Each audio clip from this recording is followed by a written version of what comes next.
Have you ever been to a carnival or watched videos about them? You know, the kind that dive into how some of the games are basically rigged against you. They're designed to make you lose, forcing you to keep handing over money for another shot, only to end up with the same frustrating outcome. It's a shady tactic, sure, but a clever one if your goal is to rake in cash. Now imagine taking that carnival trickery and applying it to video games, fighting games to be exact. Whether you played in the arcades or at home, you probably had this experience. You're crushing through the arcade mode, taking down opponents like a champ. Then, out of nowhere, the difficulty spikes. The final fights, pure chaos. Suddenly, the CPU has ultra instinct reflexes and all your go-to moves feel completely useless. Sound familiar? Well, one game perfected this formula and it paid off big time. It became the highest grossing arcade game in America in 1994. In the last episode, we uncovered the history of Mortal Kombat, a game that didn't just change the fighting genre, but reshaped gaming as a whole, fueled by its controversy.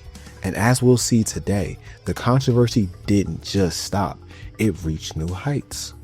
Welcome to episode 2 of the Mortal Kombat Takeover. Today, we're stepping back into the fight to defend Earthrealm with Mortal Kombat 2. Finish her!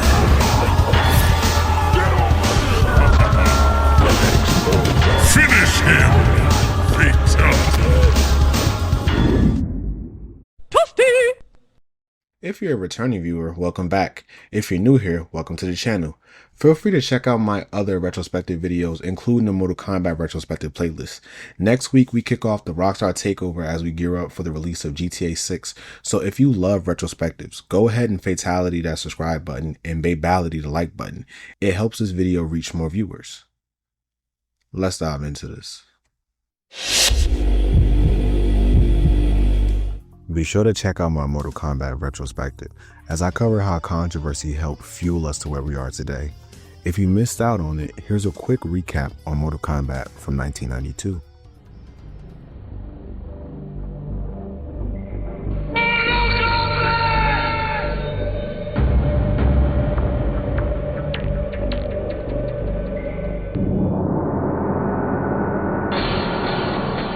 The very first time I saw Mortal Kombat, I was totally blown away by the extremeness of it.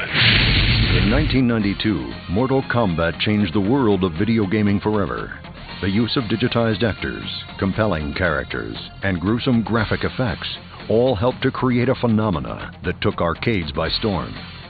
A lot of people don't realize that the game was originally meant to be, a quick project.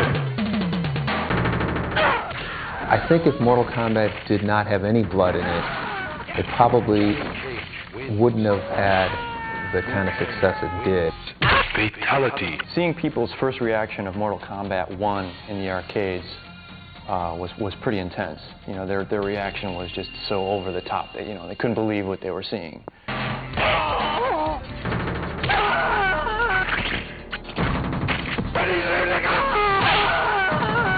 Raiden wins. Come here! Excellent. Scorpion wins. Flawless victory.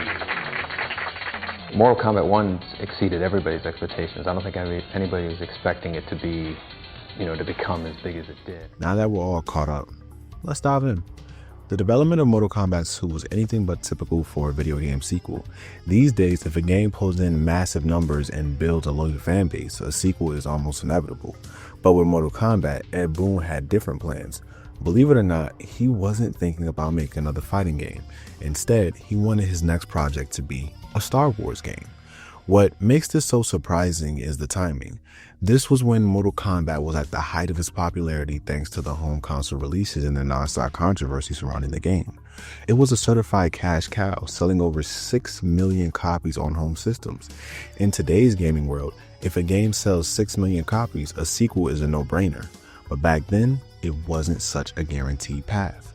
According to John Tobias, Mortal Kombat 2, it's probably my personal favourite in the whole series, if I'm being honest. When you first started working on Mortal Kombat 2, did you feel a lot of pressure? Were you given the same freedom again, or how did that sort of pan out? Yeah, we were given the same freedom. I mean, other than just the directive to create a sequel, no one told us how to do that. But I remember, it's kind of a funny story. I remember after Mortal Kombat 1, Ed and I wanted to do something else. And I remember we wanted to do a Star Wars game. I remember that, us having that conversation. And that didn't get very far because, the first Mortal Kombat game was performing so well in the arcades that, I remember having a conversation, Ed and I had a conversation with our general manager at the time, a guy by the name of Ken Fidesna. And Ed and I had conveyed to him that we wanted to do a Star Wars game. And I remember his reaction was, Star Wars, you guys are going to do Mortal Kombat 2. And so, that was fine with us. We had enjoyed working on the first game so much. The opportunity to do a sequel, we thought was a great thing. And for me in particular, I remember being excited because the first game, there was sort of this fiction that we told, and it was just sort of the beginnings of it. And so we were sort of excited to be able to expand on it. There were things about the process, just sort of the development process that we knew that we could improve. And so that was exciting because we knew that the second game was going to look better. Because I think there were maybe some improvements in the hardware that were going to benefit us, in terms of the graphic quality that we were going to be able to take advantage of. We were going to have more memory so we could have more characters, and then we were going to have more time as well. And so, all those things sort of equated to sort of the idea that we were going to be able to do a bigger, better version of the first game. And so it was exciting, more so than being having any sense of pressure. Obviously there was a little bit of pressure to replicate the success of the first one, but as I mentioned, because of the improvements, that we were going to be able to make, there was maybe a sense of confidence, I think, that we had with the sequel that we knew that it was going to be a better game. Whether it was going to perform as well as the first one, again, you never know until you release it. But certainly the success of the home version of the game, and all the media attention that it had gathered really meant that, the sequel was going to have a lot of eyes on it. But I don't ever remember feeling pressure, more just excitement and passion. And, we were having so much fun working on it, that it was more excitement than pressure. Good stuff. It was after a key conversation with the general manager that Mortal Kombat officially got the green light for a sequel. The mission for this follow-up was clear: make it bigger and better than the original. The goal wasn't just to expand the lore, but also to introduce more characters and elevate the gameplay. Now, something I didn't mention in my first Mortal Kombat retrospective was the core team behind the original game. It was, for all intents and purposes, a small but talented group: Ed Boon, John Tobias, John Vogel, and Dan Forden. I'm bringing them up because this same group returned from Mortal Kombat 2 with one notable addition. Tony Goski joined the team to help bring the game to life. When Ed Boon and John Tobias approached the development of Mortal Kombat 2, their vision was simple: go bigger. Everything they wanted to achieve in the first game, they aimed to double it. More characters, more fatalities, more action. Their mantra was essentially take what worked and crank it up to 11. Boone stated, everything we did, we wanted more. The big question was, what are we going to try? We wanted multiple fatalities. We wanted way more characters. We only had 7 in the first game, and we wanted more hidden stuff. Reptile was just something that we whipped up in the afternoon. It was a total whim. Stepping away from the game for a moment, the first Mortal Kombat was so successful that while its sequel was being developed, plans for a movie adaptation were already underway. Interestingly, there was a resistance within Midway to the idea of turning Mortal Kombat into a film, largely because earlier video game adaptations had been commercial failures. Despite this, the rights were signed over, and production on the movie began. I'll dive deeper into the development of Mortal Kombat the movie in the next episode of the Mortal Kombat Takeover. Now, back to Mortal Kombat 2. If you remember from our previous video, I talked about the group of friends John Tobias reached out to when pitching the original Mortal Kombat. These included Daniel Pesina, who played Johnny Cage in All the Ninjas, Carlos Pesina, who portrayed Raiden, Rich DeVizio, who played Kano, Ho Sung Pak, who doubled as Liu Kang and Shang Tsung, and Elizabeth Malecki, who portrayed Sonya Blade. Now here's where things get interesting. All but one of these actors returned from Mortal Kombat 2. Elizabeth Malecki, who played Sonya, did not reprise her role. However, her likeness does appear in the game. Sonya isn't a playable character in Mortal Kombat 2, but is featured in the background. From what I could gather, Sonya and Kano were among the least popular characters in the first game, which led to their removal from the playable roster in the sequel. Now keep that in mind, because in the next episode, I'll touch on the many lawsuits this franchise faced, including some involving the actors. For Mortal Kombat 2, new actors were brought in, and the filming process was similar to the first game, though this time the team had access to better equipment and more support from Bally Midway and Williams Entertainment. Boone stated, "When we did Mortal Kombat 2, we got new equipment and all that stuff, but it was funny because when we started working on Mortal Kombat 2, the mania, the hysteria of home versions of Mortal Kombat 1 was literally around us.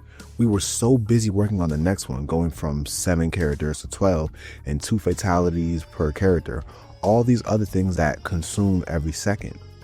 While they had a bigger budget, making characters was still interesting. Just look here on how Baraka was made." My name's Rich DeVizio, and I played Baraka in Mortal Kombat 2.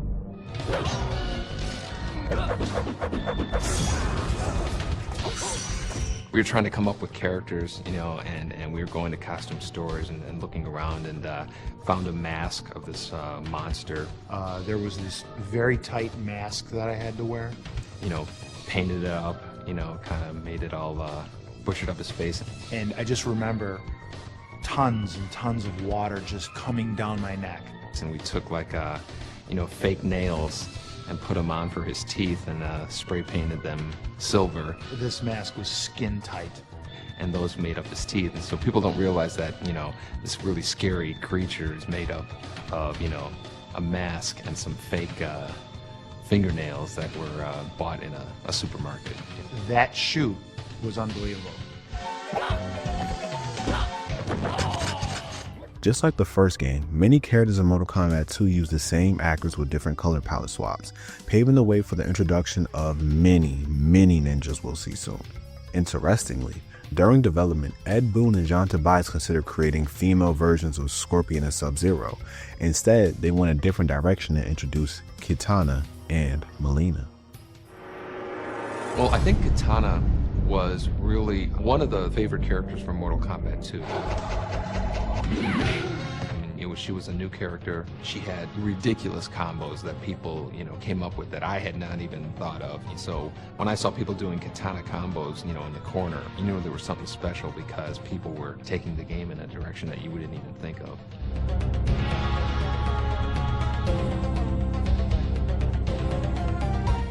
Well, Kitana was similar to Mileena in that had a limited amount of memory than the Mortal Kombat 2 machine, and we wanted to get 12 characters out. So Kitana and Mileena are really kind of the female version of Scorpion and Sub-Zero. Kitana wins. The flawless victory. Mileena was created because we needed to stretch the memory in our game again. We were out of memory. We had a cool female character in Kitana, and we wanted to kind of double up on that and give her, special moves, make an anti-Kitana in a sense. And so that's kind of where Mileena came from.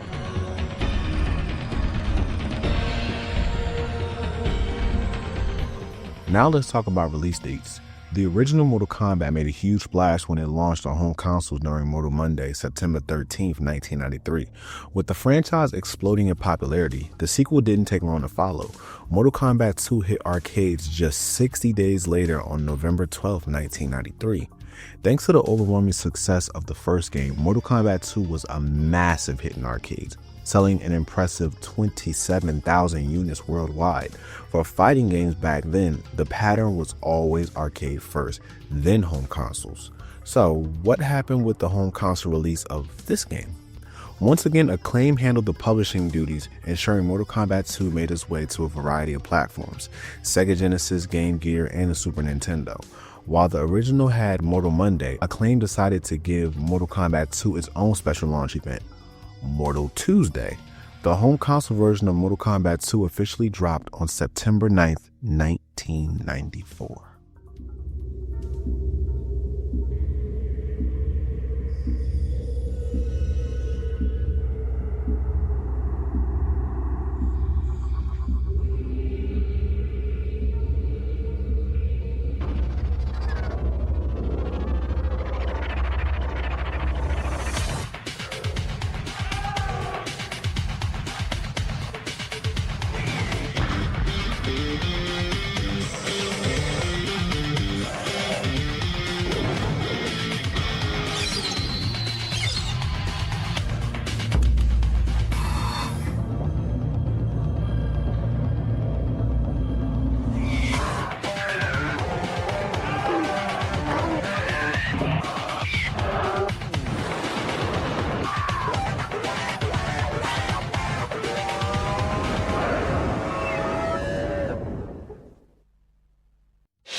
Here is a quick spoiler alert, as I'm about to tell the story behind Mortal Kombat 2 as well as its characters.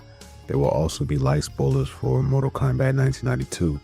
Now, if you're not a fan of spoilers, please advance this video to the gameplay overview section as seen on the timeline below. Let's dive into this. So if you're unaware, when Mortal Kombat came out, comic books came out as well and were canonically attached to the story. Here in the narrative section, I gather my information from both the game as well as the comic book. So let's begin. The comic is off with a recap from Johnny Cage himself. He recounts how Goro went on a rampage attacking him, Sonya, and Kano. Why? Because Liu Kang defeated Goro, and Shang Tsung, in a fit of desperation, unleashed Goro on the fighters, wanting their souls for himself. The three of them fought tooth and nail against Goro until an explosion caused the bridge they were on to collapse. Everyone fell into the chaos below. Johnny, in a moment of desperation, managed to grab hold of the crumbling bridge, hanging on for dear life until he couldn't.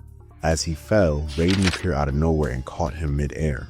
Raiden quickly filled him in. The island realm was self-destructing. Apparently, Liu Kang's victory over Shang Tsung had triggered the collapse. The Thunder God also shared a few updates. Liu Kang had escaped and Scorpion had exacted his revenge on Sub-Zero, permanently deleting him after the battle with Shang Tsung's forces. With that, Raiden carried Johnny Cage to a portal and into safety. But Johnny's relief was short-lived. He found himself stranded in the middle of the ocean, floating on a wooden plank. While he was drifting aimlessly, hope came in the form of a ship waving the American flag. He thought he was saved. Finally, something was going right. But when he climbed aboard, things took a turn. Guns were immediately drawn on him. Turns out this was a special forces unit, and Johnny had been repeating the same wild story to them over and over again. On board the ship, Johnny Cage finishes recounting his story for the 5th time to the special forces, with Jax listening in. Johnny's tale never changes, every detail remaining the same, but Jax is skeptical. The part that doesn't sit right with him? The idea that Sonya would ever team up with Kano. It just doesn't add up. With no solid evidence to hold Cage accountable for any crime, Jax reluctantly lets him go.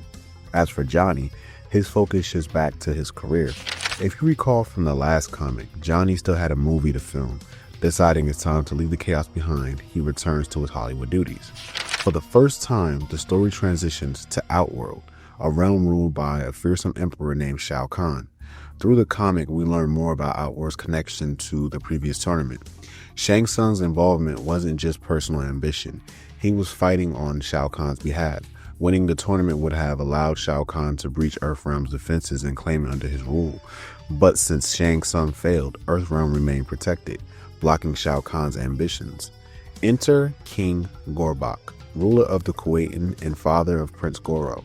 Gorbak storms into Shao Kahn's throne room furious over his son's elimination and demands that Shang Tsung face immediate punishment. However, Shao Kahn refuses to entertain Gorbak's plea. Instead, he urges Gorbak to move past Goro's death and focus on the bigger picture. Turning his attention to Shang Tsung, Shao Kahn fumes with anger over his failure. He grants Shang Tsung one chance to justify himself before judgment is passed. Shang Tsung sees the opportunity, proposing a daring plan to conquer Earthrealm despite the setback. He reveals a loophole in the tournament rules, one he had exploited over 500 years ago to pledge his allegiance to Outworld. This loophole, if utilized correctly, would allow Shao Kahn to initiate a new tournament on Earthrealm, but with a crucial twist. It would enable him to send a small army into the realm as well, setting the stage for vengeance against Goro's defeat. Before making a decision, Shao Kahn consults his Shadow Priest, demanding to know the potential consequences of this bold move. The priest confirms that Shang Tsung's plan aligns with the ancient rules of the tournament, though it will likely put him on the wrong side of the Elder Gods. The stakes are monumental. If Shao Kahn succeeds, he will achieve godhood and eternal life, but if he fails, he will face eternal damnation. As King Gorbak listens to Shao Kahn's decision, he reluctantly accepts that Shang Tsung must live, but he offers a new Kuwaitan warrior to serve in Goro's place. He introduces Kintaro, a fierce loyal shogun who pledges his allegiance to Shao Kahn. Impressed by Kintaro's strength and determination, Shao Kahn welcomes him into his ranks, solidifying the new addition to his team. Shao Kahn then turns to Shang Tsung, granting him a renewed form. With a wave of his hand, the Emperor bestows upon Shang Tsung a young, powerful body, a transformation designed to fool the Elder Gods and allow his soul to move freely into Earthrealm. However, this gift comes with a stern warning. Failure is not an option. If Shang Tsung fails again, the consequences will be dire. The 8th sorcerer of the first game is no more. What stands before them now is a rejuvenated, formidable Shang Tsung. Before finalizing the plan, Shao Kahn gives one last directive. He wants Outworld's presence to be felt across Earthrealm. His orders are clear. Eliminate the warriors responsible for Goro's demise and destroy the Shaolin Temple to send a chilling message of Outworld's power. With this, the Emperor's team for the new tournament is assembled. It consists of Kintaro, Melina, Kitana, Baraka, and the reborn Shang Tsung. Back on Earthrealm, the story shifts to the Special Forces base, where Jax receives a distress message from Sonya Blade. In the message, Sonya reveals that she is trapped in Outworld and urgently pleads for Jax to contact either Liu Kang or Johnny Cage for assistance. She explains that she is hiding in a forest area near a city called Kuwaitan. Surprisingly, even Kano, usually an enemy of the law, appears in the message, stating that he's working with Sonya because Earth's very survival is at stake. Before the signal cuts out, Sonya issues one final warning. Something is coming for them. As the transmission ends, Jax begins to piece together the truth, realizing that Johnny Cage's story might not have been as far-fetched as it seemed. Meanwhile, Liu Kang returns to the Shaolin Temple only to find it in ruins. The once majestic sanctuary has been destroyed, its inhabitants mercilessly slaughtered in a retaliation for Liu Kang's victory in the tournament. Standing amidst the wreckage, Liu Kang grieves the loss of his home and brothers. Overwhelmed by sorrow and rage, he vows vengeance against those responsible for the devastation. As he mourns, Kung Lao, another skilled Shaolin warrior, arrives on the scene. Kung Lao confronts Liu Kang, blaming him for not being there to protect the temple. Liu Kang defends his actions, explaining that his participation in the tournament was to safeguard the realm they call home. Despite their differences, the two warriors find common ground in their shared grief and desire for justice. Together they resolve to avenge the destruction of the Shaolin Temple, swearing to fight side by side in the battles to come. As Liu Kang and Kung Lao grieve over the ruins of the Shaolin Temple, an aircraft appears in the distance, seemingly out of nowhere. Kung Lao immediately recognizes a jet. It belongs to the Lin Kuei. The sleek jet lands nearby, and from it emerges a young man dressed in a sharp suit. He approaches the Shaolin warriors with confidence, introducing himself as Sub-Zero. Liu Kang is immediately skeptical, calling BS. He witnessed Sub-Zero's death at first hand in a battle against Scorpion. However, the man calmly explains that the Sub-Zero Liu Kang encounter was his older brother. With his brother's passing, it now falls on him to take up the mantle of Sub-Zero. The new Sub-Zero reveals that he's been monitoring unusual gammatronic readings in the area, initially believing Goro has succeeded in winning a 10th consecutive tournament, which would have led to Earthrealm's conquest by Outworld. It's here where the tournament rules are shown. Let me explain. In the Mortal Kombat universe, if a realm wins 10 consecutive tournaments, it earns the right to invade and conquer another realm. In the first game, Goro had already achieved 9 victories, Losing the 10th tournament to Liu Kang denied Outworld's opportunity to invade Earthrealm. This crucial piece of lore wasn't established initially, as in the first game it was thought to be a one-time project. However, with the sequel, this foundation laid the groundwork for the series' expanding narrative. Now back to the story. Sub-Zero produces surveillance images that Lin Kuei had intercepted, showing a rejuvenated Shang Tsung. He warns the Shaolin warriors that Shang Tsung is mobilizing forces to target Johnny Cage. Realizing the urgency of the situation, Liu Kang and Kung Lao decide to ally with Sub-Zero and head to Hollywood to protect Cage. Meanwhile, in Hollywood, Johnny Cage is in the middle of filming a commercial for Cage Cologne. As he rehearses his lines, a strange portal suddenly opens, and from it emerge Shang Tsung, Mileena, Kitana, Kotaro, and several other Outworld warriors. Cage, unrecognizing the younger Shang Tsung, is caught off guard. At the same studio, Jax, speaking with the secretary, demands to see Johnny Cage. The secretary's evasiveness is interrupted by a violent explosion as Johnny Cage crashes through a wall mid-battle. Before Cage can explain, Jax informs him about Sonya's distress message and her location. Unbeknownst to Jax, Shang Tsung is listening nearby. With a sinister grin, he thanks Jax for revealing Sonya's location before unleashing a blast of life force energy that hurls Jax backwards. Shang Tsung then orders Baraka to eliminate Cage. Baraka leaps into action, blaze ready, but Johnny counters with a perfectly timed kick to Baraka's face, sending him stumbling. Surprisingly, Jax survives the devastating blast from Shang Tsung. Shaking it off, he joins Johnny Cage in the fight, squaring off against Kintaro. As Johnny continues to overwhelm Baraka, Shang Tsung commands Mileena to eliminate Jax and orders Kitana to assist Baraka in taking down Cage. The clash between Jax and Kintaro spills outside, where Lin Kuei's ship approaches. Aboard are Sub-Zero, Liu Kang, and Kung Lao, surveying the chaos below.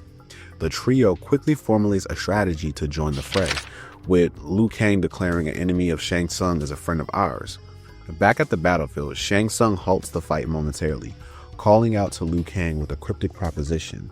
Unbeknownst to him, Sub-Zero stealthily moves in for an attack. Just as he's about to strike, an unseen force intercepts him, sending him crashing to the ground.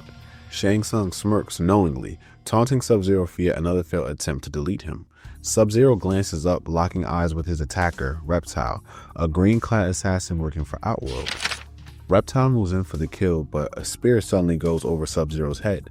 The unexpected savior is Scorpion, who declares, "Sub-Zero's life is in my hands, not yours." Scorpion reveals his mission. Though he avenged himself by taking the life of the original Sub-Zero, he now seeks redemption. "Since I have taken a life," Scorpion proclaims, "I must now protect one." The tension is palpable. Raiden suddenly appears, his divine presence commanding the battlefield to a standstill. He bashes Shang Tsung, reminding him that his actions violate the will of the other gods, and that he has no business in Earthrealm. Shang Tsung, unmoved, finally reveals his proposition: a new Mortal Kombat tournament. This time, mortals from Outworld will face mortals from Earthrealm, hosted by Shao Kahn himself. With his declaration made, Shang Tsung and his warriors retreat to a portal, vanishing back to Outworld. In the aftermath, Liu Kang voices his confusion. "Why do we need another tournament? We just won." Raiden explains gravely that Earthrealm's protection hangs by a thread. Without participating, the balance of the Elder God's power will falter, leaving Earthrealm vulnerable to Outworld's encroachment. Raiden extends an invitation to Jax, Kung Lao, and Sub-Zero to join the tournament. Jax hesitates, still wanting to confirm the status of his partner. Johnny Cage grimly informs him that his partner has been deleted. Struck by the loss, Jax decides to take up arms in the tournament. Sub-Zero accepts the invitation without hesitation, and Johnny Cage eagerly signs in as well, ready for another round of Mortal Kombat. The comic concludes with the warriors preparing for their next challenge, setting the stage for another epic battle to defend Earthrealm. Much like the first game, in this game, Liu Kang wins once again, beating Shao Kahn and going back to mourn his fallen Shaolin brothers, bringing an end to Mortal Kombat II's story. Okay, so unlike my previous video, there's much more to analyze with this entry, especially since it's a sequel. While the first game laid the foundation of the story, this one truly takes it to the next level. Canonical endings always leave players guessing until the next installment, adding layers of intrigue and emotional investment. One thing that stands out is revenge. Goro's elimination in the first game sets the stage for his father, King Gorbak, to seek vengeance, a cycle of violence that perfectly mirrors the tournament's brutal and unending conflicts. The theme of revenge in Mortal Kombat 2 serves not only as a plot device, but also as a means to explore the character's depths and motivations. It demonstrates how past actions and losses continue to shape the present, driving characters to extreme measures and fueling the ongoing conflicts that define the Mortal Kombat series. This focus on revenge adds emotional weight to the game's narrative, elevating it beyond a simple fighting game plot to a more nuanced exploration of the consequences of violence and the enduring nature of grudges. Liu Kang's journey in Mortal Kombat 2 is fundamentally rooted in revenge. After his victory in the first tournament, Liu Kang discovers that many of his Shaolin brethren were brutally slain in a vicious attack orchestrated by Shao Kahn's forces. This devastating loss ignites a burning desire for retribution with Liu Kang, compelling him to travel to Outworld. His quest is not merely about winning another tournament. It's a deeply personal mission to avenge his fallen brothers and seek justice for the Shaolin Order. Scorpion's storyline in Mortal Kombat 2 further exemplifies the game's focus on revenge. Despite seemingly achieving his vengeance in the first game, Scorpion returns to once again delete Sub-Zero. This persistent pursuit of revenge highlights the cynical nature of vengeance in the Mortal Kombat universe. It's worth noting that this Sub-Zero is actually the younger brother of the original, showing how vengeance from one only continues with another, continuing the battle that every Mortal Kombat fan loves: Sub-Zero versus Scorpion. Shao Kahn stands as a towering embodiment of power and corruption in the Mortal Kombat universe. His insatiable desire to conquer Earthrealm serves as the primary driving force behind the plot, showcasing the damages of unchecked ambition. Kahn's relentless pursuit of power leads him to disregard the rules of Mortal Kombat, stealing billions of souls from Earthrealm to empower himself and merge it with Outworld. This blatant disregard for established norms and his willingness to sacrifice countless lives for personal gain perfectly illustrates how absolute power corrupts absolutely. Sometimes stories behind fighting games rival or even surpass the games themselves. The Mortal Kombat 2 story is no exception. Packed with layers of intrigue, it evolves through the comics and the endings of individual characters, which together build the narrative of the sequel. For fans invested in the lore, these pieces are essential to fully grasp the stakes and character arcs. Speaking of characters, let's dive into the roster and analyze their roles. This game brought back familiar faces from the first installment: Johnny Cage, Liu Kang, Scorpion, Shang Tsung, Raiden, and Reptile. Each returnee brings continuity to the overarching story while furthering their individual journeys. But the sequel also introduces several new faces, expanding the Mortal Kombat universe. Baraka, a fearsome warlord from Outworld known for his brutal fighting style and allegiance to Shao Kahn. Jax Briggs, a member of the U.S. Special Forces on a mission to locate and rescue his partner Sonya Blade. Kitana, a deadly assassin serving Emperor Shao Kahn. Kung Lao, a Shaolin warrior determined to avenge the destruction of his temple and brothers. Mileena, introduced as Kitana's twin sister and another assassin for Shao Kahn. Sub-Zero, while he shares the name of the previous Sub-Zero, this is the younger brother of the original, stepping into his sibling's legacy. For unplayable characters, we have Kentaro, a four-armed warrior filling Goro's place as Shao Kahn's enforcer. Shao Kahn, the big bad of this installment, reigning as the Emperor of Outworld and architect of the invasion of Earthrealm. A few characters that appear in the story but aren't fleshed out in this game are Jade and Noob Saibot.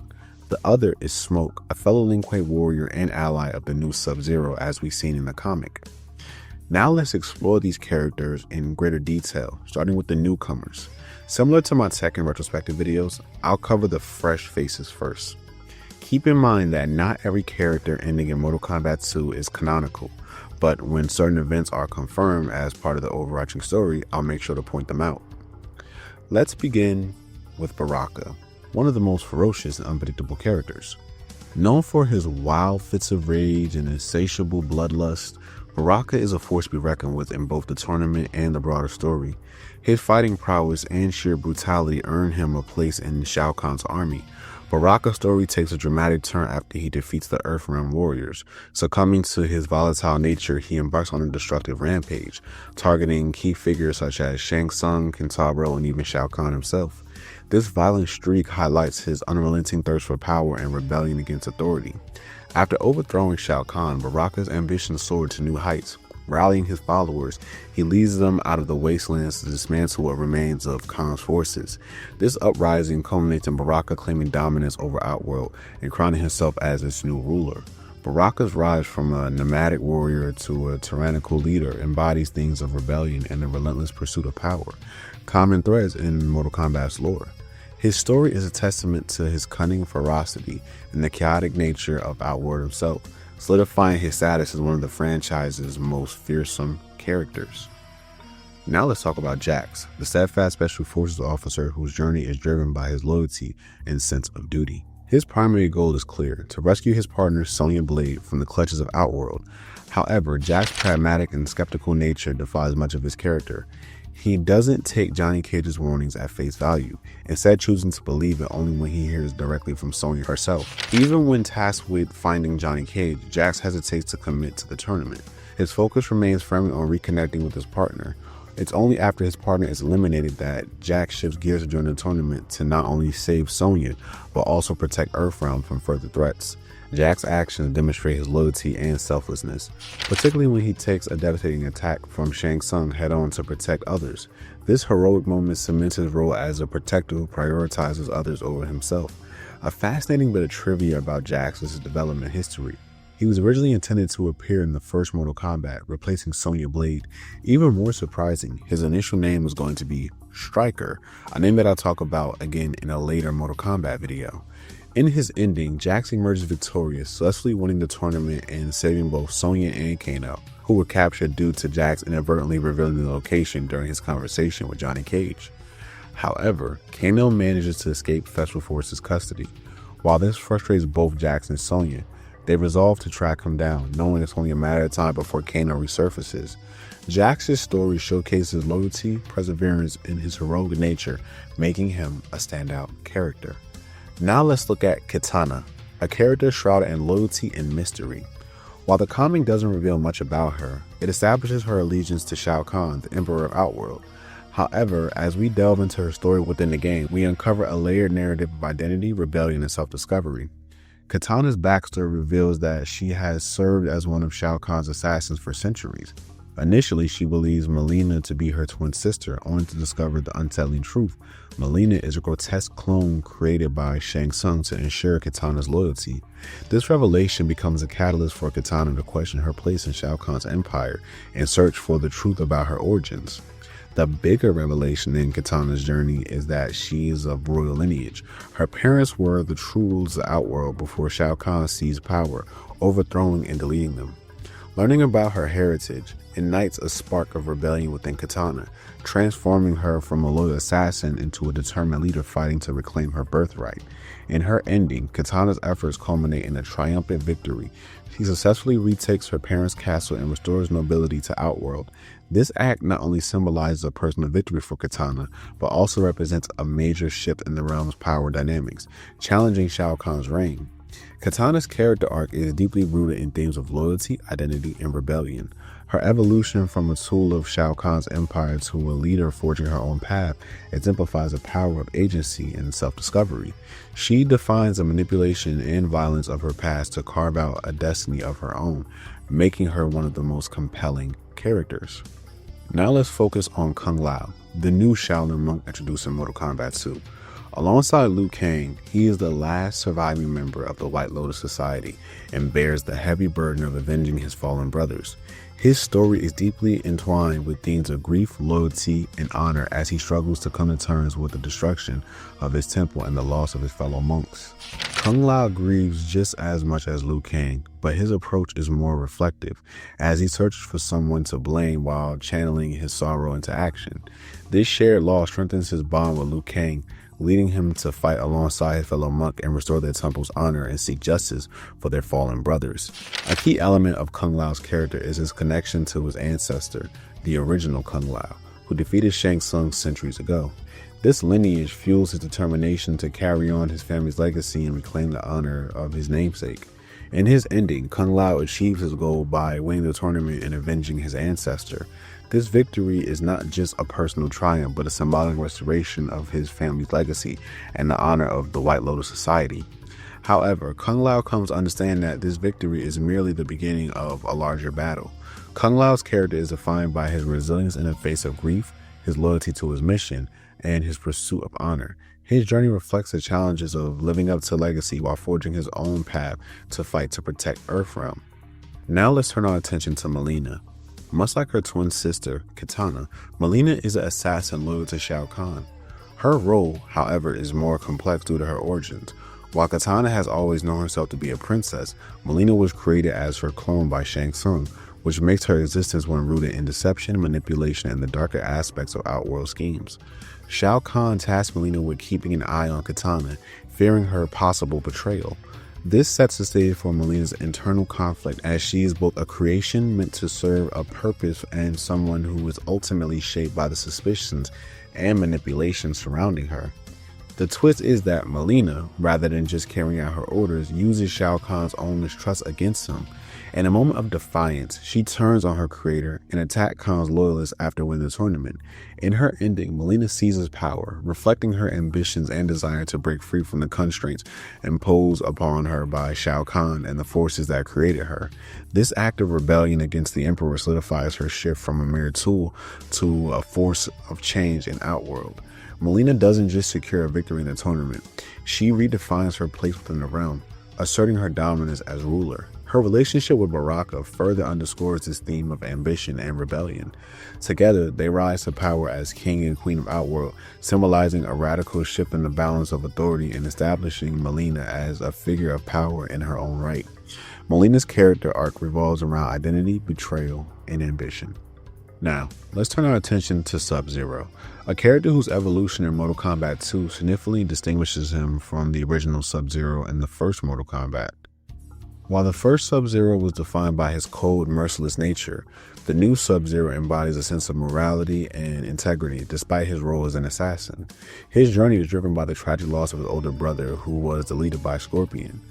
This devastating event fuels his desire for vengeance, and he adopts the Sub-Zero mantle in a bid to avenge his brother's death. However, as he navigates the brutal and unforgiving realm of Outworld, Sub-Zero begins to grapple with the emotional and moral toll of his quest for revenge. This inner conflict becomes a defining aspect of his character, as he starts to question whether his pursuit of vengeance truly serves justice or if it only perpetuates the cycle of violence. A pivotal moment in his development occurs in the unexpected encounter with Scorpion, who saves Sub-Zero's life from Reptile. This unexpected act of mercy from his sworn enemy serves as a catalyst for Sub-Zero's introspection, forcing him to reconsider his motivations. It's here that Sub-Zero begins to question whether continuing the cycle of violence driven by anger and loss is truly worth it. In Sub-Zero's ending, he makes a significant choice. He spares Scorpion's life, deciding not to avenge his brother's death. This moment of redemption symbolizes a critical turning point for Sub-Zero as he breaks free from the endless cycle of revenge and hatred that has haunted both him and Scorpion. It's a decision that embodies themes of honor, redemption, and breaking the chains of violence that have defined the two warriors' lives. Now let's look at Kentaro. On the surface, he serves as a replacement for Goro, but a deeper examination reveals a more complex character. While Goro was a prince from the city of Kuwaitan, Kentaro is primarily portrayed as a tool used by Shao Kahn to further his own ambitions. This distinction highlights themes of loyalty and exploitation. Kentaro's role is not one of honor or nobility, but rather a pawn in Kahn's grand scheme. Let's talk about Shao Kahn, the big bad wolf in Mortal Kombat II. As the Emperor of Outworld, he's a classic villain driven by themes of tyranny, ambition, and the corrupting nature of power. Shao Kahn is the kind of guy who believes in using his master strength and dark magic to conquer and dominate other realms, especially Earthrealm, which becomes his big target in this game. His obsession with control isn't just about expansion, it's about subjugation. He wants to rule every being with his grasp, instilling fear and making them bow to his will. Shao Kahn's all about conquest, and his ambition is relentless. He doesn't just want to take over, he wants everyone to fear him and obey him. And let's not forget his arrogance is a huge part of what makes him such a dangerous character. Kahn never misses an opportunity to taunt his enemies, and he really believes that he is invincible. That kind of hubris only makes him more intimidating, but it also leaves him open to making mistakes. He likes to keep his defeated foes around his trophies, which shows how much he craves validation and dominance, rather than simply eliminating his enemies once and for all. That tendency to underestimate others, especially the warriors of Earthrealm, is ultimately his downfall, especially when it comes to Liu Kang, who doesn't back down in the face of Khan's power. On top of that, Khan is manipulative to the core. He is a master at pulling strings and setting up traps for Earthrealm's champions, luring them into his tournament with deceitful tactics. His manipulative side really highlights the theme of betrayal. He's all about using people's trust and alliances for his own gain. But the worst part, he's willing to sacrifice anyone and everyone to get what he wants. Allies, subjects, it doesn't matter. This willingness to throw people away in the pursuit of his own desires shows a moral decay that often comes with unchecked power. Now let's get into the returning characters. Let's start with Liu Kang, a character whose nobility in the first Mortal Kombat really sets him up for his eventual win in the tournament. But what happens after his victory is where things get really interesting. The destruction of his Shaolin temple and the brutal murder of his fellow Shaolin monks trigger a deep-seething rage in Liu Kang. In Mortal Kombat 2, we see how this rage clashes with his nature as a man of peace, yet he's able to tap into the warrior side of him when the situation calls for it. Liu Kang's devotion to his vows is clear. Not only does he win the tournament, but he also promises to avenge his fallen brothers, and he does so with unshakable resolve. His ending shows him paying a heartfelt tribute to the Shaolin monks he lost, and while he grieves their deaths, he also comes to accept that these events were part of his destiny. This acceptance is a huge part of Liu Kang's growth as a character. It shows just how resilient he is, and it cements his role as one of the central figures in the Mortal Kombat story. Next up is Johnny Cage. In the first Mortal Kombat, he's portrayed as a martial arts movie star, more focused on his celebrity status than anything else. But his decision to leave his movie set and follow Liu Kang into Outworld marks a major turning point for his character. This move shows how much he's evolved from a self-absorbed Hollywood icon into a committed hero willing to fight for the balance of Earthrealm. Johnny's journey isn't just about saving the world, it's also about proving that he's more than just a movie star. He wants to show the world that he has the skills and courage to be a true warrior. Throughout the game, he faces challenges, especially as an outsider among seasoned fighters.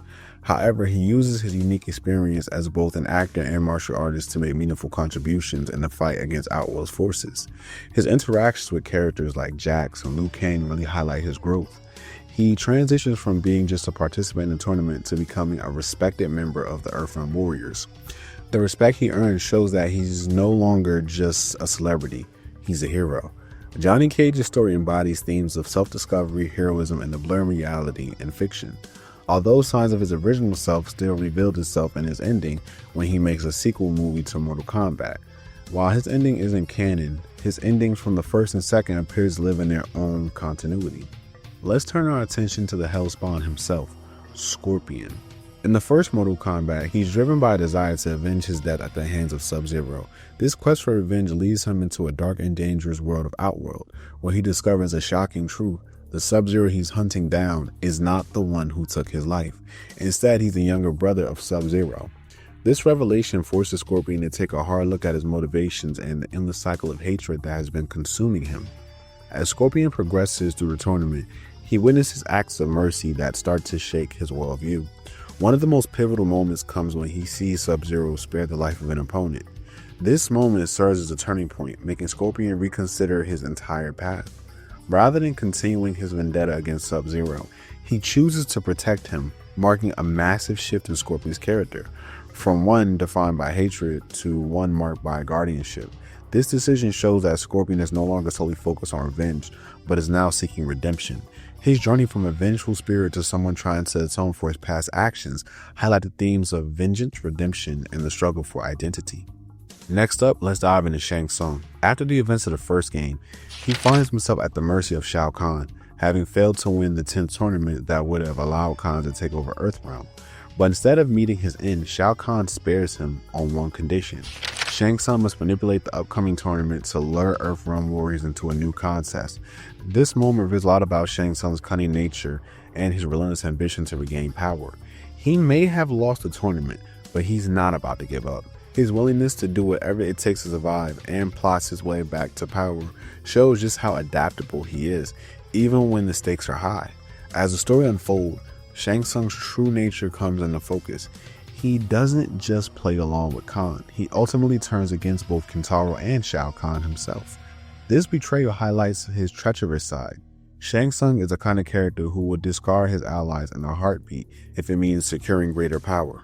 His victory over Kahn and subsequent takeover of Outworld shows that his ultimate desire is not to serve, but to dominate. His ambition, which has been driving him throughout the narrative, reaches its peak here. In his ending, Shang Tsung weakens the dimensional barrier between Outworld and Earthrealm, unleashing an army of demons upon humanity. This dark victory underscores the consequences of unchecked ambition as it leads to utter chaos. By becoming the ruler of Outworld and commanding an army of darkness, Shang Tsung perfectly embodies the archetype of the villain whose aspirations lead to devastation. His journey serves as a cautionary tale about the dangers of ambition, betrayal, and the pursuit of power at all costs. Let's take a closer look at Raiden, the Thunder God. Unlike his portrayal in the first game, Raiden in Mortal Kombat 2 shows a greater sense of humility and a deeper awareness of the severe threat facing Earthrealm. From his higher perspective, he sees the grim intentions of Shao Kahn and recognizes how much is at stake in the upcoming tournament. His decision to warn the remaining Shaolin warriors shows just how committed he is to being the protector of Earthrealm. Raiden's role here is that of a guardian, one who understands the weight of the responsibility to safeguard humanity against the coming chaos. Raiden's journey throughout the game also highlights the theme of vigilance. He's keenly aware of the manipulations taking place within Outworld.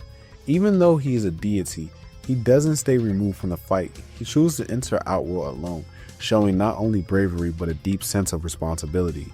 He's willing to confront danger head-on to ensure the safety of Earthrealm, marking a shift in his character from the distant god we saw earlier to a more grounded figure who steps into the fray himself. By accepting the challenge to compete in the Shao Kahn's tournament, Raiden knows the risk, but he's determined to thwart Kahn's plans and protect his realm.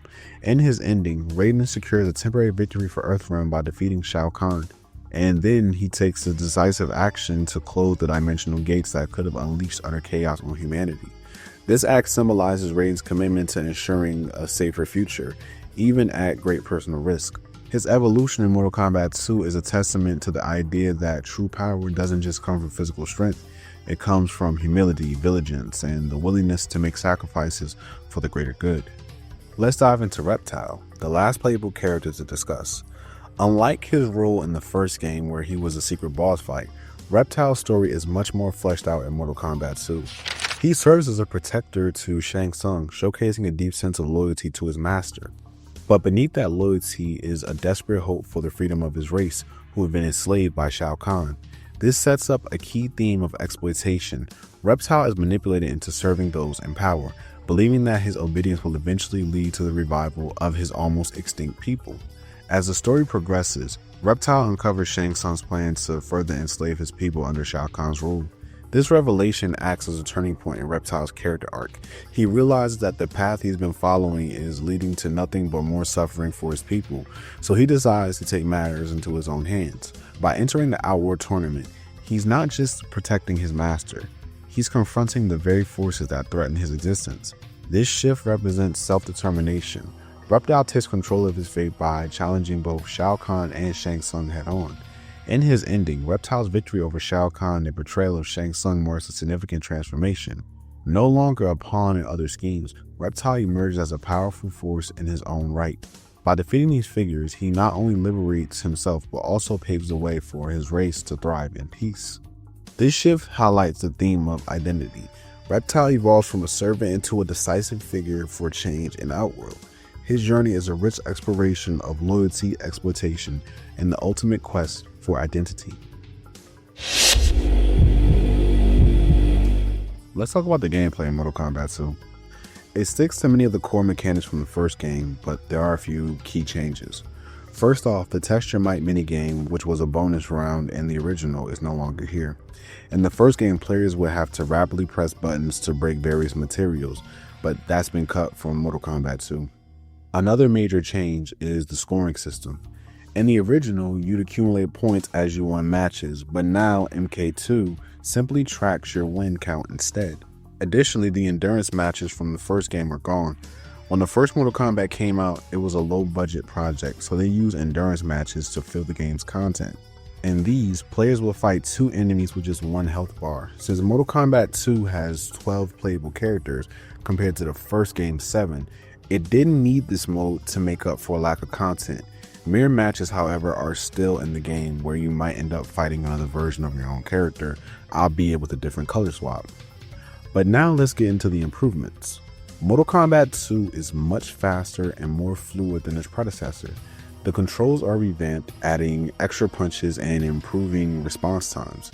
This makes executing special moves and combos feel much smoother, resulting in a more dynamic combat experience. It's less stiff than the first game, giving players a more satisfying flow during matches. Fatalities return, of course, but in MK2 they've expanded. Every character gets multiple finishing moves, including the hilarious babalities where you turn your opponent into a baby, and friendships where you wouldn't delete your opponent, you would just dance around them or give them a toy. To pull off a babality in the final round, just make sure not to block any attacks. Once you win the round, keep at least 3 steps of distance between you and your groggy opponent to input the code, and boom, you got yourself a baby version of your foe. It's all about adding some fun and variety to the finishing moves. Stage fatalities also make a return, but this time it's not just the pit. You can uppercut an opponent into spikes or even into acid, taking the environmental damage to a whole new level. These improvements really step up the enjoyment and creativity of the combat and finishing moves, making Mortal Kombat 2 feel like a more dynamic, polished experience. Secret fights are back in Mortal Kombat 2, and this time it's not just Reptile you need to worry about. You also get to fight Jade, Noob Saibot, and Smoke, each with their own unique requirements. Here's a breakdown of how you can find these hidden characters. Jade. To fight her, you need to make it all the way to the match right before the question mark box. During that match, win a round only using the low kick button. If you do this successfully, a message will pop up telling you that you found an undiscovered character from the first tournament. You'll then be sent back to Goro's lair on Shang Tsung's island to face off against Jade. Noob Saibot. This one's a bit trickier. To unlock him, you need to achieve a 50 win streak in a row against another player. Basically, you need to rack up 2 gold MK2 icon achievements. Once you've done that, you'll get a message congratulating you for your outstanding streak, and you'll be sent to Goro's lair to face Noob Saibot. Here's a fun fact. The name Noob Saibot is actually a tribute to the game's creator, Tobias and Boom. It's their name spelled backwards. Smoke. To fight Smoke, you need to be on a portal stage. If you see Dan Forden pop up at the corner of your screen, press down plus start. Then you'll get a message telling you that you found another undiscovered character from the first Mortal Kombat tournament. Just like others, you'll be sent back to Goro's lair to face Smoke. Now, if you're wondering what makes Smoke stand out, he's basically just Scorpion in gray, but with faster speed and Reptile's fighting stance, making him a fun character to fight against. The game even has a secret mode that's accessible. Players can play Pong. In versus mode, if you complete 250 versus battles, a message pops with saying you both must face a challenge from your past. One of the best gameplay Easter eggs in Mortal Kombat 2 has to be the Johnny Cage triple decapitation. Normally when performing Johnny Cage's decapitation fatality, he'll only decapitate 1 head. But if you perform the fatality while holding down the D-pad with the low punch, low kick, and block, Johnny will actually decapitate the opponent 3 times in a row, knocking off 3 heads instead of just 1. This Easter egg is a fun reference to glitch from the first Mortal Kombat game, where Johnny Cage could somehow decapitate an opponent multiple times, even though it wasn't meant to happen. The triple decapitation in MK2 is a playful nod to that glitch, adding a layer of extra fun to the over-the-top action up to the game's already crazy fatalities. It's a great example of the developers having a little fun and making the game even more memorable for longtime fans. Now, let's talk about the elephant in the room. The difficulty in Mortal Kombat 2. It's a big jump from the first game, and it's mainly because when you're playing in the arcade, the goal is to get you to insert more quarters. The first 8 stages can feel like a breeze, but then stage 9, and it hits you out of nowhere. The CPU seems to enter Ultra Instinct mode, reading your moves and countering your attacks, even things like uppercuts and sweeps. It's as if the game knows exactly what you're going to do before you do it. When you notice that your usual tactics aren't working and you're losing, you start to realize the game is setting you up to fail, pushing you to continue and of course spend more money. But here's the interesting thing. Once you continue, the difficulty does lower and you can finally break through that wall. So while it feels like you're getting cheated, you eventually push past it and things smooth out again. However, it's pretty well known that the AI in this game does cheat. I first learned about it from Modern Vintage Gamer, who made a video breaking down the AI shady behavior frame by frame. He showed exactly how the AI cheats, so I decided to put it to the test. When I played as Liu Kang and I reached Shang Tsung, I definitely noticed everything Modern Vintage Gamer had talked about. The game was pulling all kinds of cheap tricks, and I realized that I wasn't just imagining things. So I decided to fight back. I inputted some cheats to see how the game would respond. First, I disabled throws and gave myself infinite health to see how the AI would react. And that's when things got wild. For starters, when throws were disabled, I noticed that my character would get stuck in a sweeping animation. Meanwhile, the CPU kept spamming high punches because the input for those was the input for throws. Watch this round and see how everything started to glitch out. Fight.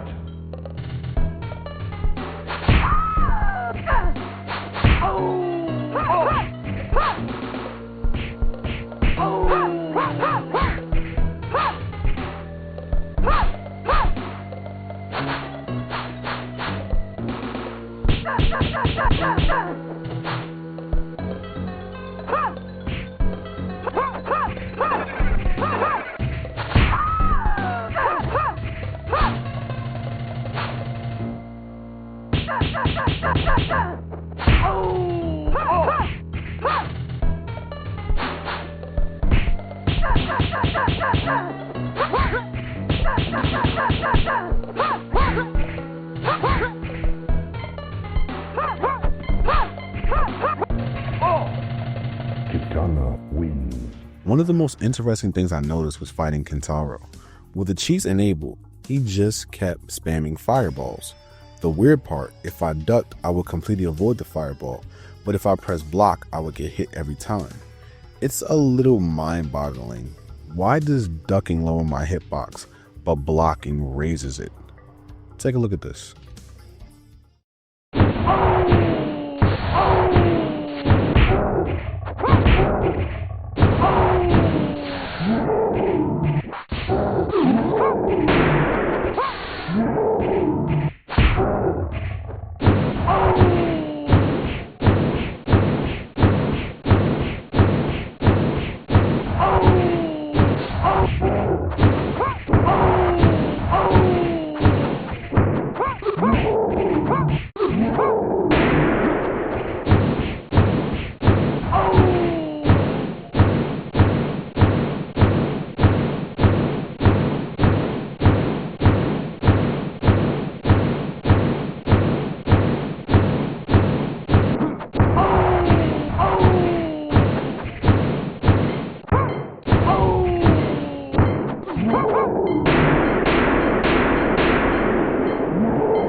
It's no secret that this game is designed to cheat you out of your quarters, but despite the shady AI tactics, the gameplay is still solid. With 2 fatalities per character and more secret fights and just more content overall, Mortal Kombat 2 was the full package. Sure, the cheating AI was a sneaky way for Midway to make more money, but at the end of the day, the mechanics and overall gameplay of this game definitely outshined the first one by a mile. Much like the first game, we're going to explore all the many ports of Mortal Kombat 2. So if you recall, I stated that this game had a Mortal Tuesday. On this day, Mortal Kombat transitioned from the arcade to home releases. They dropped on the following consoles: the Super Nintendo, Sega Genesis, and the Game Gear. Let's start with the Super Nintendo version of Mortal Kombat 2.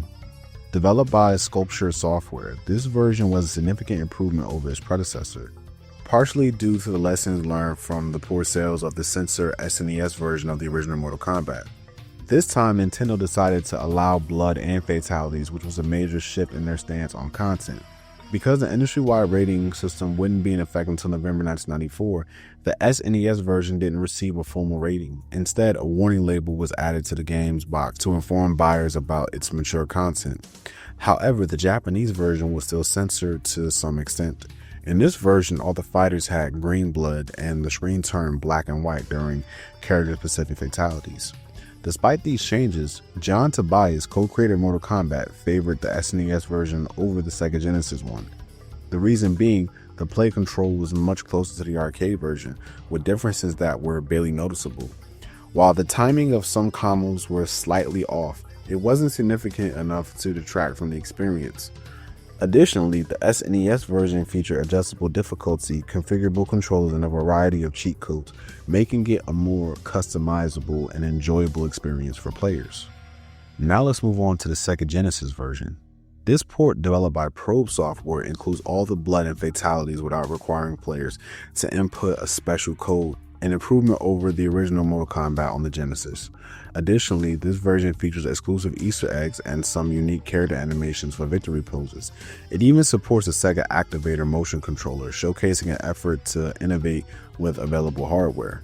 However, the Genesis version had noticeable drawbacks compared to its SNES counterpart. The most apparent issue is the lack of color depth. When viewed side by side with the SNES version, the Genesis version appears visually bland, with a dull color palette that gives the game a less vibrant appearance. The color capabilities of the Genesis are pushed to their limits here, but the visuals still lack the fine detail found in the SNES port. In terms of controls, the Genesis version performs well, though not flawlessly. The control response is solid, but certain aspects, like the length of jumps, feel slightly off. That said, it's still a very playable version of the game. One area where the Genesis holds its own is sound. Thanks to its impressive sound chip, the Genesis manages to imitate the arcade's original sound design, respectively, adding to the overall experience despite its visual limitations. Now let's discuss the Game Gear version. This port shares much of its hardware with the Sega Master System, so it's no surprise that their versions of the game are very similar. The primary difference lies in how the screen sizes are cropped to accommodate their respective resolutions. While the sound is virtually identical, the Game Gear version has an edge over the Master System due to its brighter visual and slightly better gameplay, thanks to the extra button on the Game Gear's control scheme. Adapting to the two-button layout takes some time, as executing moves often involves combinations like down kick for a leg sweep. The start button functions as block, but on an actual Game Gear device, it can feel awkward to use during gameplay. On the positive side, the character sprites are bright, colorful, and relatively faithful in height compared to the arcade version. However, there are drawbacks, such as cropped backgrounds, particularly along the top of the screen. Additionally, several characters are missing from this version, including Kung Lao, Johnny Cage, Baraka, Raiden, and even Noob Saibot. Despite these limitations, the Game Gear version manages to provide a decent portable experience. Now that we wrapped up Mortal Tuesday, let's turn our attention to the Game Boy version. The Game Boy, being one of the most popular handheld systems of its time, was a natural choice for a port of the game. The potential market was simply too large to ignore. However, the resulting product only loosely resembles Mortal Kombat II in name and concept. It's hard to be overly critical of this version. It achieved its primary goal of offering Game Boy owners some version of MK2. Given the system's limitations, no one could reasonably expect a great translation. In fact, this version stands out for not even attempting to replicate the arcade experience, and that decision arguably works in its favor. The Game Boy simply didn't have the capability to replicate the original control or gameplay, so trying to do so would have likely resulted in a poor experience. Instead, the developers worked within the constraints of the hardware. Visually, the backgrounds are decent for the platform, but the animation is stiff and the fatalities come off as almost comical. The sound, by Game Boy standards, is serviceable but far from memorable. Unlike the original Mortal Kombat on the Game Boy, which included a unique feature allowing players to play as Goro, this version doesn't offer any similar extras. The only additional feature is adjustable difficulty. Much like the Sega Game Gear version, this port is missing several characters, including Kung Lao, Johnny Cage, Baraka, Raiden, and Noob Saibot. This version also adds Kentaro on the list of omissions. Despite its shortcomings, MK2 for the Game Boy provides a serviceable option for fans who want to take the game on the go, even if it fell short of the experience offered by other versions. Now on to the Amiga version. Critical reception for this port was largely positive. This praise highlights the game's role in reinvigorating interest in the Amiga platform during a transitional period. However, not all feedback was glowing. Jonathan Nash of Amiga Power offered a rare discerning opinion, dismissing Mortal Kombat 2 as a clearly nonsensical title. Despite this critique, the game remained influential in regions where the Amiga was a dominant platform, such as Poland.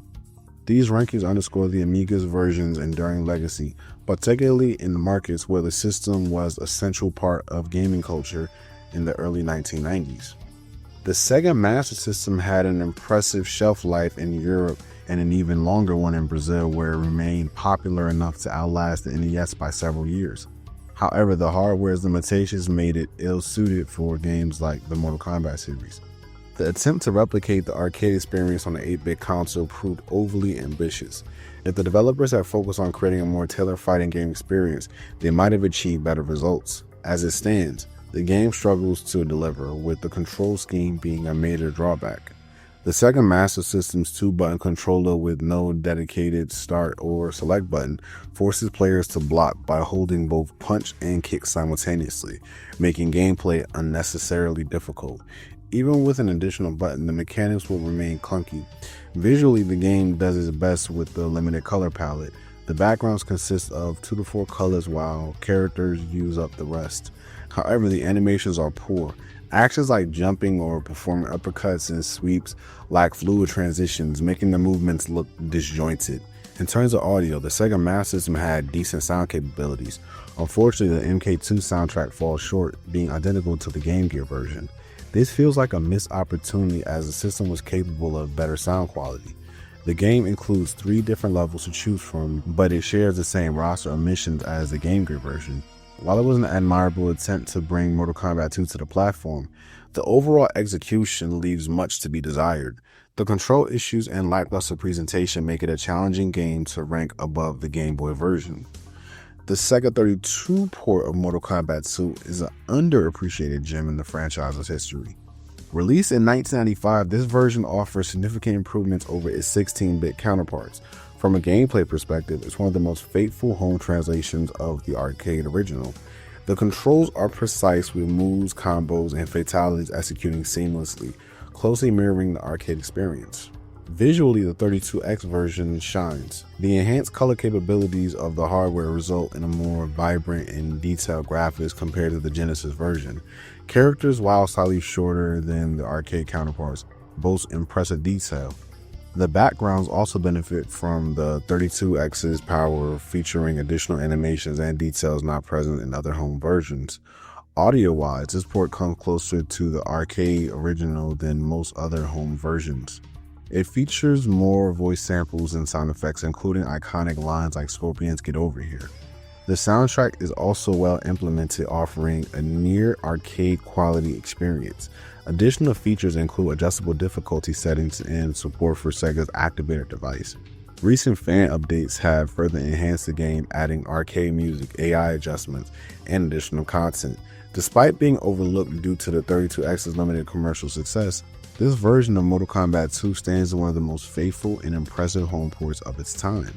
For fans of the series with access to a 32X, it's definitely worth experiencing.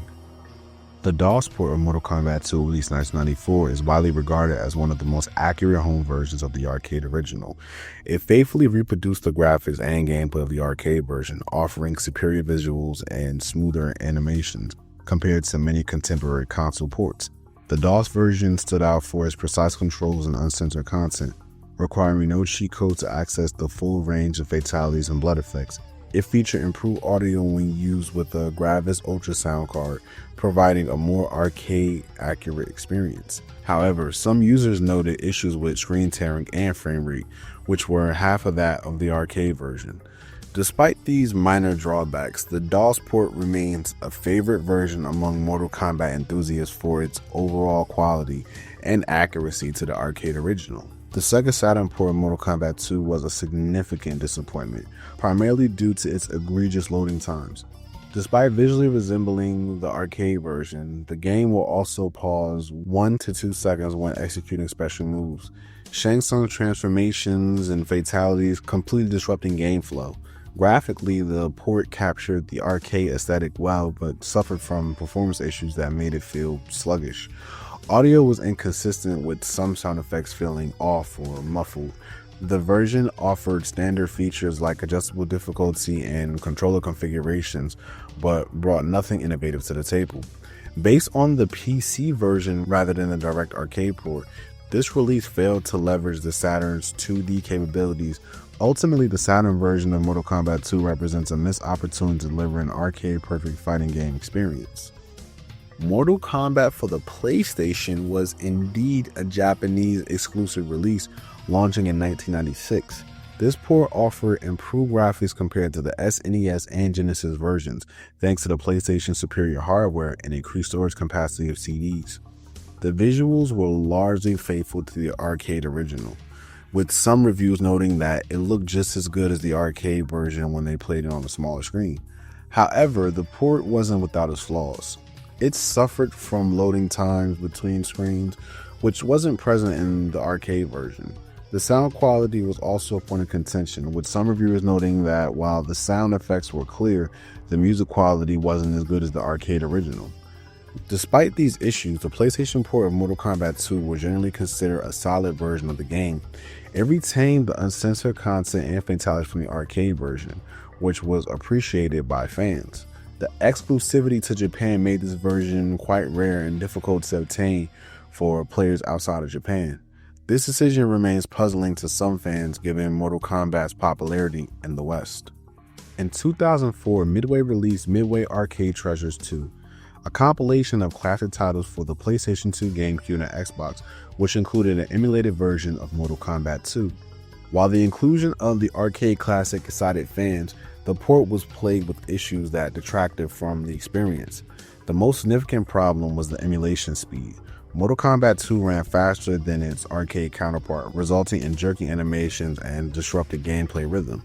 This increased speed made fatalities and combos extremely difficult to execute, particularly on the GameCube version where the controller's design was ill-suited for precise inputs. Graphically, the port managed to replicate the arcade visuals well when characters were stationary, but frequent frame drops and flickering shadows marked the overall presentation. Sound quality also suffered, with some effects missing or poorly implemented, further reducing its authenticity. While Midway allowed players to customize controls to mitigate some issues, it did little to address the core problems caused by rushed emulation. Despite its flaws, Mortal Kombat 2 on Midway Arcade Treasures 2 remains a nostalgic inclusion for fans, but far from an ideal way to experience the arcade classic. And of course, let's not forget the arcade collection that was released in 2011. I covered this in my Mortal Kombat retrospective video. This collection was developed by NetherRealm Studios, Other Ocean Interactive, and Code Mystics, and published by Warner Bros. Interactive Entertainment. The arcade collection was released as a downloadable title for the PlayStation 3, Xbox 360, with a PC release. It offered fans the opportunity to play through the game's original arcade state, complete with online play capabilities, leaderboards, achievements, and trophies. Mortal Kombat was widely celebrated by critics and fans alike for its significant improvements over the original game, with many considering it one of the best fighting games of its time. Critics praised the game for refining nearly every aspect of its predecessor, while introducing new features that elevated the series to a new level. One of the standout elements was the improved gameplay mechanics. Mortal Kombat 2 introduced faster, more fluid combat compared to the stiff feel of the original. The addition of new special moves, an extra punch button, and smoother controls made fights more dynamic and engaging. Critics noted that these enhancements allowed for a better overall experience, making the game feel more responsive and accessible to players at certain skill levels.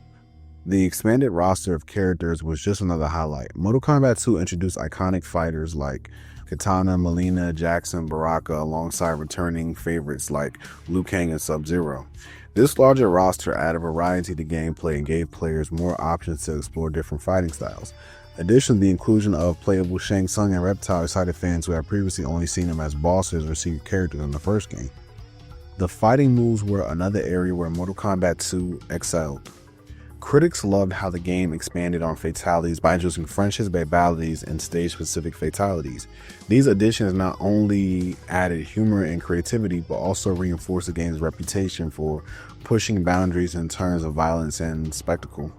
The gruesome yet entertaining finishers became a hallmark of the series and major draw for players. Visually, Mortal Kombat 2 was a massive leap forward. The digitized actor sprites were refined to look sharper and more detailed, while the hand-drawn outward backgrounds were praised for their striking designs and atmospheric appeal. Critics highlighted how these visual improvements combined with stellar sound design created an immersive arcade experience that stood out from other fighting games at the time.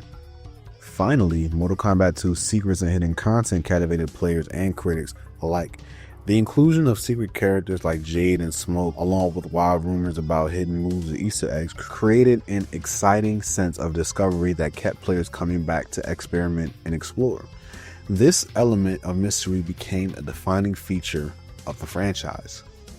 Of course, now we look at gamers, where the reception of Mortal Kombat 2 was a mix of excitement and disappointment, reflecting on the game's strengths and weaknesses. Many players were thrilled about the expansion of the franchise, particularly the introduction of new characters and the continuation of the story from the first game. The allure of fighters like Kitana, Mileena, Jax, along with returning favorites such as Liu Kang and Scorpion, created a sense of anticipation. Players appreciated the variety this brought to the gameplay, allowing them to explore different fighting styles and strategies. However, despite the excitement surrounding the character roster, many gamers expressed frustration with the lack of depth in gameplay mechanics. While Mortal Kombat 2 improved upon its predecessor in terms of speed and fluidity, players noted that many characters felt too similar in terms of basic moves and attack patterns. The criticism centered on how each fighter had a nearly identical control scheme, with diminished uniqueness that players expected from a diverse roster. This led to a perception that the game relied heavily on special moves rather than offering a robust fighting system that rewarded skill and strategy. The graphics and audio received mixed reviews as well. While some players praised the digitized graphics for their realism and detail, others pointed out that many characters appeared as a palette swap with only minor differences. This repetition detracted from the overall experience for some gamers who sought more visual variety. On the audio front, while the sound effects and music were generally well received for enhancing the game's atmosphere, some players found the voice acting repetitive and lacking in quality. The fun factor was another area where opinions varied. Many players found Mortal Kombat 2 entertaining initially, enjoying the visceral thrill of executing fatalities and witnessing gory finishing moves. However, as they progressed through the game, some gamers reported that this enjoyment waned due to repetitive gameplay and predictable AI behavior. The overactive AI often frustrated players by exploiting their moves and reacting with lightning speed, making it difficult to enjoy matches fully. Ultimately, while Mortal Kombat 2 was celebrated for its contributions to gaming culture and its role in popularizing fighting games, average gamers had mixed feelings about its execution. The excitement surrounding new content was tempered by concerns over gameplay depth and character differentiation. As